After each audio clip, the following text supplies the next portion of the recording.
सिमरी बख्तियारपुर विधानसभा में कोई भी शिक्षा संस्थान नहीं है, एक डिग्री कॉलेज नहीं है, कोई इंटर कॉलेज नहीं है, कोई टेक्निकल इंस्टीट्यूट नहीं। मेरे साथ सभी वर्गों के लोग हैं, सभी जात धर्म के लोग हैं। मैं जाति पे जो है सो चुनाव लड़ने नहीं आया सिमरी बख्तियारपुर में। वो जल निकासी की समस्या, मैं तो ये कह रहा हूँ कि पिछले 40-50 सालों में सिमरी बख्तियारपुर को किसी नेता ने, किसी जनप्रतिनिधि ने इस पर ध्यान ही नहीं दिया। बिहारी होने पर मुझे गर्व है और मैं इस चीज को दूसरे प्रदेशों में ये इस तक ले जाऊंगा कि मैं बिहारी हूँ, मैं खुद को कह सकूं कि नहीं मैं बिहारी हूँ।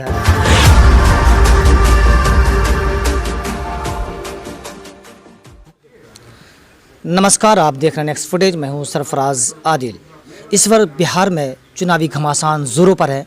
नेता अपने अपने वोटरों को लुभाने के लिए तैयार है, लेकिन मैं इस वक्त सिमरी बख्तियारपुर विधानसभा के लोजपा प्रत्याशी संजय सिंह के आवास पर है। तो आइए उनसे बात करते हैं कि क्या माहौल है। बताइए, सिमरी बख्तियारपुर में इस वक्त क्या माहौल है? सिमरी बख्तियारपुर में मेरा हवा चल रहा है। सभी जाति धर्म के लोग मुझे मदद करने में एकदम बढ़ चढ़ करके हिस्सा ले रहे हैं। इसका कारण यही है कि बाकी जो प्रत्याशी हैं, एक तो पैराशूट प्रत्याशी है और दूसरा जो है सो इतना दिन से शासन किया उसका परिवार और कोई विकास का काम नहीं किया। इसीलिए मुझे जो है सो जनता सिर आंखों पे बिठा रही है। जनता आपको सिर आंखों पे बैठा रही है। आपको क्या लगता है कि सिमरी बख्तियारपुर में पिछले 15 सालों में काम हुआ है? कोई काम नहीं हुआ पिछले 15 सालों में। सिमरी बख्तियारपुर में 15 साल की नहीं बात कर रहा हूँ, पूरे आज़ादी के बाद से सिमरी बख्तियारपुर में कोई काम नहीं हुआ है। वहाँ जल जमाव की समस्या बहुत ज़्यादा है। उसके बाद जो है सो आप बांध के भीतर जब जाइएगा तो वहाँ के लोगों का रहन सहन देखिएगा तो बहुत ही दर्दनाक है। कोई डेवलपमेंट के नाम पे चीज़ नहीं है। बहुत बड़ी जनसंख्या को नाव से टप के जाना पड़ता है। 4 चक्का गाड़ी वहाँ नहीं जाता है। बाइक को नाव पे टपाते हैं और फिर जा कर के बाइक से जो है सो लोग यात्रा करते हैं। बहुत ही दुखद स्थिति है और दयनीय स्थिति है।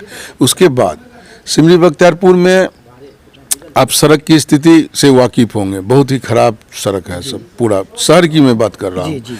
उसके बाद वहाँ जो है सो सिमरी बख्तियारपुर विधानसभा में कोई भी शिक्षा संस्थान नहीं है, एक डिग्री कॉलेज नहीं है, कोई इंटर कॉलेज नहीं है, कोई टेक्निकल इंस्टीट्यूट नहीं है। स्वास्थ्य का हालत वही ख़राब है, मेडिकल का कोई सुविधा नहीं है। अगर कोई बीमार पड़ता है तो उसको सहरसा ले जाना पड़ता है। बहुत ही दुखद स्थिति है। एक नारा था रामविलास पासवान जी का कि ऊपर आसमान नीचे पासवान। तो क्या इस बार सिर्फ पासवान है आपके साथ या सारे लोग हैं? नहीं, मेरे पास देखिए, मेरे साथ सभी वर्गों के लोग हैं, सभी जात धर्म के लोग हैं। मैं जाति पे जो है सो चुनाव लड़ने नहीं आया हूँ। मैं यहाँ विकास पे चुनाव लड़ने आया हूँ और सिमरी बख्तियारपुर के डेवलपमेंट के लिए जो चुनाव लड़ने आया हूँ। यहाँ पर सभी लोग जाति की बात करते हैं, लेकिन जाति से चुनाव नहीं लड़ना है। और जहाँ तक आपने पूछा हमसे कि पासवान जी के बारे में, तो पासवान जी बहुत ही लोकप्रिय दलित नेता हैं और बिहार के पहले नेता हैं दलित के। और पासवान जी का जो पासवान समाज में तो बहुत ही ये है, ब्लाइंड है सब। तो उसके बाद पासवान जी हैं, राजपूत जाति के लोग हैं, शर्मा जाति के लोग हैं, उसके बाद यादव जाति के लोग हैं। सभी लोगों का समर्थन जो है सो हमको मिला हुआ है। इस कोई भी जाति ऐसा नहीं है जो मेरे साथ नहीं है। सिमरी बख्तियारपुर में मूल समस्या क्या है, लोगों की परेशानी क्या है जो आपको अब तक दिखा? देखिए, मुझे सबसे बड़ी समस्या जो लगा सिमरी बख्तियारपुर में वो जल निकासी की समस्या। किसी किसी के पास 100-100 बीघा जमीन है और उसको जैसे कुछ नहीं होता है। एक साल में एक बार मकई होता है, न धान होता है न गेहूँ होता है। बहुत दुखद स्थिति है। स्विच फाटक बंद हो जाता है, पानी का निकास नहीं होता है। उसके बाद आवागमन, जैसे डोंगराही पुल हो गया ये।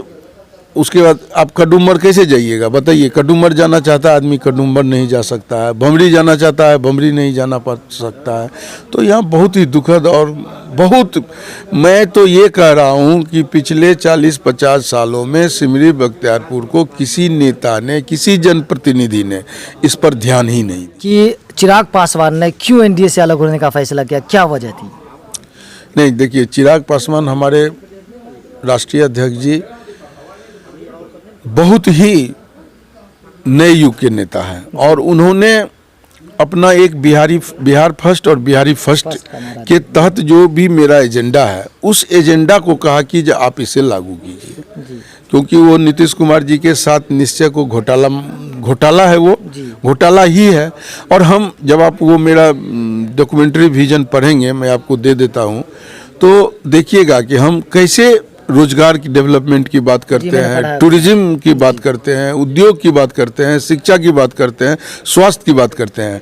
और इस सब से ऊपर बिहार को, आज दूसरे स्टेट में जाइए तो बिहारी को जो है सो कुछ समझता ही नहीं है, तो वो कहता है कि बिहारी होने पर मुझे गर्व है और मैं इस चीज़ को दूसरे प्रदेशों में ये इस तक ले जाऊंगा कि मैं बिहारी हूं, मैं खुद को कह सकूं कि नहीं मैं बिहारी हूं। इस लेवल पे लेके जाना है बिहार को।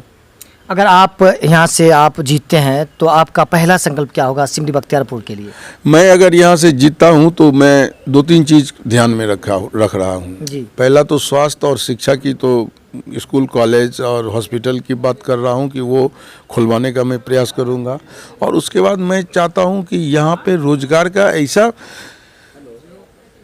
सिस्टम डेवलप किया जाए कि यहीं पे लोगों को रोजगार मिल सके। अब जैसे टूरिज्म को बढ़ावा दें, हमारे यहाँ उग्रतारा मंदिर है और मटकेश्वर धाम है, इस दोनों को यदि हम डेवलप कर दें तो शिरडी से बड़ा बन सकता है। तो उसको इतना डेवलप करेंगे कि वहाँ से जो है सो लोगों को रोजगार मिलेगा। रोजगार जो है सो प्राथमिक समस्या है। तो क्या लगता है कि अभी हवा का रुख किधर है? मेरा दोनों पार्टी जो है ना, जो मुख्य पार्टी है, वो परेशान हो गया है हमसे, क्योंकि हवा का रुख सब मेरे फेवर में हो गया है और मैं बहुत ही अच्छी स्थिति में हूँ। लेकिन एक सवाल यह है कि आपके सांसद जो हैं यहाँ पे अभी फिलहाल में, और उनके जो बेटे हैं वो प्रत्याशी आरजेडी से, तो क्या आपके प्रचार वो नहीं कर रहे? मैंने उनसे रिक्वेस्ट किया था, SMS भी किया था, लेकिन उन्होंने जो है सो कोई ये नहीं कि मैंने रिस्पांस नहीं लिया। अब मैंने इसकी सूचना अपने पार्टी आला कमान को दे दिया है। अब पार्टी उस पर निर्णय लेगी कि उनको क्या करना है। तो नेक्स्ट फुटेज कामना करता है कि आप यहाँ से जीतें और सिमरी बख्तियारपुर का उद्धार करें।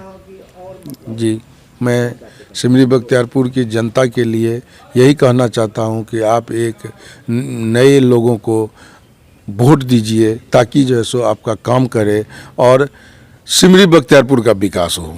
आपका बहुत बहुत शुक्रिया, आपने टाइम दिया नेक्स्ट फुटेज को। तो ये थे LJP प्रत्याशी संजय सिंह।